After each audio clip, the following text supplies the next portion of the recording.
ఒకసారి మరి శ్రవణ్ కుమార్ పాస్టర్ గారు మీకు అందరికీ తెలుసు. మరి తను ఒక 4 సంవత్సరాల క్రితం నాకు ఒక చిన్న ఇన్సిడెంట్ గుర్తుంది. మరి తను వ్యక్తిగతంగా ఒంటరిగా వెళ్ళి ఆ రూమ్లోకి వెళ్ళి తన వ్యక్తిగత ప్రార్థనలో దేవుణ్ణి వెతుకుతున్నప్పుడు ఆ సమయంలో కురింగిపోయిన స్థితిలో, దేవా మరి మీటింగ్స్ అన్నీ కూడా ఆగిపోయాయి, మరి నన్ను ఆత్మచేత నింపుతున్నావు, వాక్యం ద్వారా నింపుతున్నావు ప్రభా, మరి నేను వాడబడాలనుంది కానీ ప్రభా అవకాశం నువ్వు ఇవ్వట్లేదని చాలా వెక్కి ఏడుస్తున్నాడని తను ఆ ఇన్సిడెంట్ గురించి నాతో పంచుకున్నారు.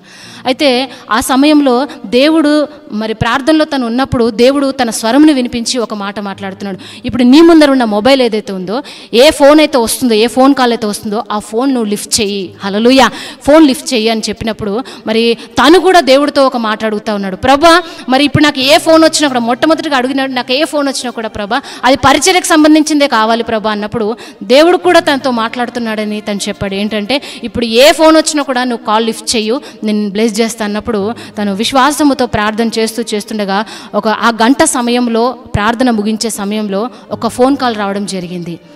వెంటనే దేవుడు తనతో మాట్లాడినవి, దేవుడితో తను అడిగినవి జ్ఞాపకం వచ్చి ఆ ప్రార్థన ముగించి ఆ ఫోన్ కాల్ లిఫ్ట్ చేయడం జరిగింది. ప్రార్థన పూర్వకంగా ఫోన్ కాల్ లిఫ్ట్ చేసినప్పుడు ఒక వ్యక్తి, అయ్యా మీరు శ్రవణ్ కుమార్ గారేనా, మీరు శ్రవణ్ కుమార్ పాస్టరేనా అని అడిగినప్పుడు, అవునండి నేను శ్రవణ్ కుమారే నా పేరు, ఎవరు మీరు మాట్లాడేది చెప్పండి అని చెప్పినప్పుడు, అయ్యా నేను ప్రతి సంవత్సరము సెమీ క్రిస్మస్ చేస్తూ ఉంటాను, ఆ మీటింగ్స్ పెడతా ఉంటాను, ఆ మీటింగ్స్కి నేను అన్యులకు సువార్త ప్రకటించడం నా ముఖ్య ఉద్దేశం. హల్లెలూయా, ఎంత మంచి సువార్థికులు ఉన్నారండి, ఎంత మంచి దేవుడి సువార్తను ప్రకటించే వాళ్ళు బయలుపరచబడట్లేదు, ఎక్కడో ఒక మూల నుండి దేవుడి సువార్త అయితే కొంతమంది ద్వారా గొప్పగా జరుగుతూ ఉంది.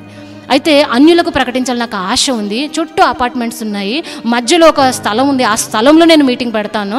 మరి నాకు తెలిసిన స్నేహితుడిని నేను అడిగాను, ఎవరైనా ధైర్యంగా అన్యుల మధ్యలో సువార్త ప్రకటించేవారు ఎవరైనా పాస్టర్లు ఉంటే నాకు చెప్పమన్నప్పుడు మీ నెంబర్ ఇచ్చారండి. హల్లెలూయా, మీ నెంబర్ ఇచ్చారు, ఆ నెంబర్ తీసుకొని మీకు చేస్తున్నాను, మరి మీరు రాగలుగుతారా అన్నప్పుడు తన యొక్క సంతోషానికి అవధులు లేవండి.